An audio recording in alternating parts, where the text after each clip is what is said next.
y a des gens qui ont un courage fou. C'est à cause de l'esprit de l'Éternel.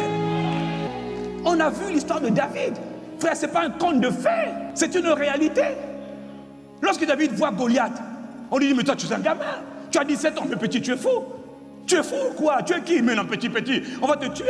Je vous ai dit que David a balancé dans 1 Samuel 17, il balance au roi, verset 34, son curriculum vitae. Il dit, je dois vous rappeler quelque chose, vous ne savez pas qui je suis. Vous me voyez là comme un moqué, petit enfant, little boy, mais je ne suis pas ce que vous croyez. Ne vous fiez pas à mon apparence.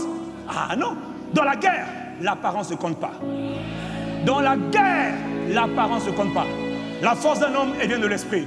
C'est pas les je mesure 2 mètres, 4 mètres, ça ne veut rien dire.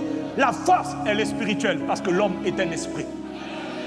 Tu es fort dans l'esprit, tu es fort dans la vie. Tu es faible dans ton esprit, même si tu es gaillard, tu marches comme ça, mon ami. Si on te pousse le vendredi, quelqu'un dans le monde spirituel dit envoyez la mort, tu vas mourir dimanche. Tout gaillard que tu es en train de faire le sport au centre-ville. Pousse-moi. Mais le sport n'est pas suffisant pour assurer la force. Quelle force? La force vient de l'esprit. Tu n'as pas compris, moi-même je dis amen à ça. La force elle est spirituelle. Donc ne te fie pas à l'âge. Frère, ma soeur, que personne ne te méprise à cause de ton âge. Personne.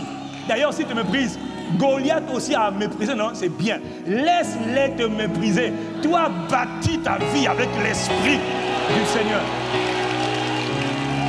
Oh, lui là, écoute-moi, ton père est pauvre, ta mère est pauvre, tu es dans un quartier pauvre. Ok, mais mon frère, c'est pas un problème. On a vu des gens comme les Gédéons, les pauvres, les derniers.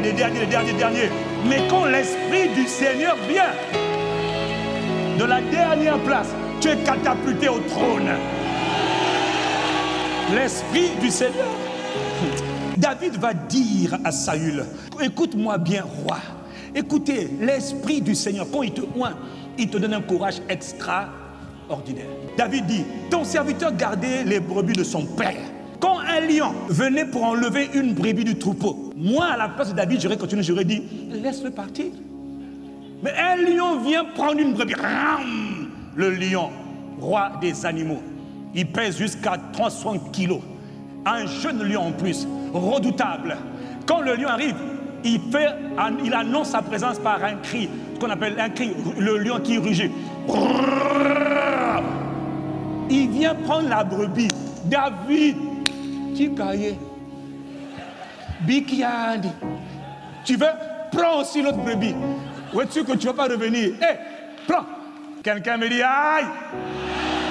Mais cet homme-là, revêtu de l'esprit du Seigneur, dit quand il m'a arraché la brebis, regarde le ridicule, s'il te plaît, voilà ce que celui qui en toi fait, s'il te plaît, écoute-moi. Il dit, je courais après le lion ou l'ours. Donc si tu vois un film, tu vois un jeune homme, 17 ans, mais il court où? Qui court après qui? David court après le lion. Le gars est fou. L'esprit du Seigneur te remplit de courage. Ah, frère, David, jeune homme, court après le lion. Mais tu es fou. Mais il est malade. Mais laisse-le partir. Non, il court après le lion et l'ours. Il y a quelque chose qui cloche. Ce petit était malade. On dirait qu'il est malade mental. Non, les gens qui sont courageux de l'esprit du Seigneur, parfois ressemblent à des fous, mais ils ne sont pas fous. Ils sont loin de l'esprit du... Je courais après lui. Je l'attrapais.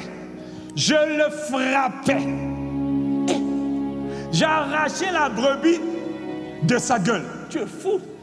Et s'il m'attaquait, ce qui est évident, je ne vois pas du tout un lion en train d'avoir une brebis. Tu peux me l'enlever? Petit, il faut fuir. Ton papa t'aime, ta maman t'aime. Tu veux mourir pourquoi aujourd'hui? Les gars, ils te disent, s'il m'attaquait, je l'attrapais par la gorge.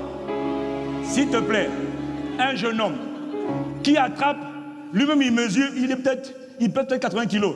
Il prend une bête de 300 kilos, 350 kilos. Il attrape par la gorge. Il la frappe avec quoi?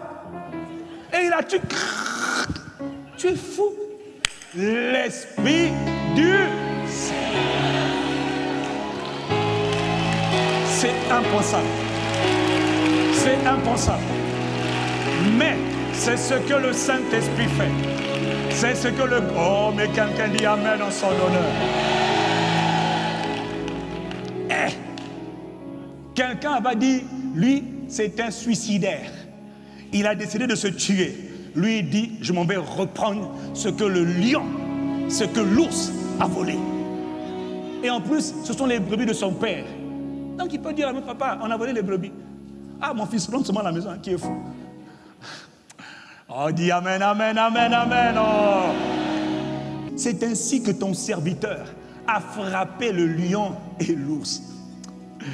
Et ça sera aussi le sort de ce Philistin, cet incirconcis. Il parle du puissant Goliath qui fait peur à toute l'armée pendant 40 jours. Ce circoncis-là, je vais aussi le frapper, car il a insulté l'armée du Dieu vivant. Sous-entendu, il a insulté l'armée. Quand on a insulté l'armée, on insulte le chef de l'armée, donc l'Éternel. Il dit non, il doit payer. Petit, il aurait dit petit. Tu es fou? Je ne suis pas fou. Je suis oint. Le Saint-Esprit qui est venu habiter en toi, c'est ce qu'il fait.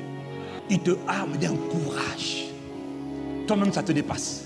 Toi-même, tu ne comprends pas. Toi-même, tu es choqué. Mais tu vis le courage. Que cette grâce vienne sur toi.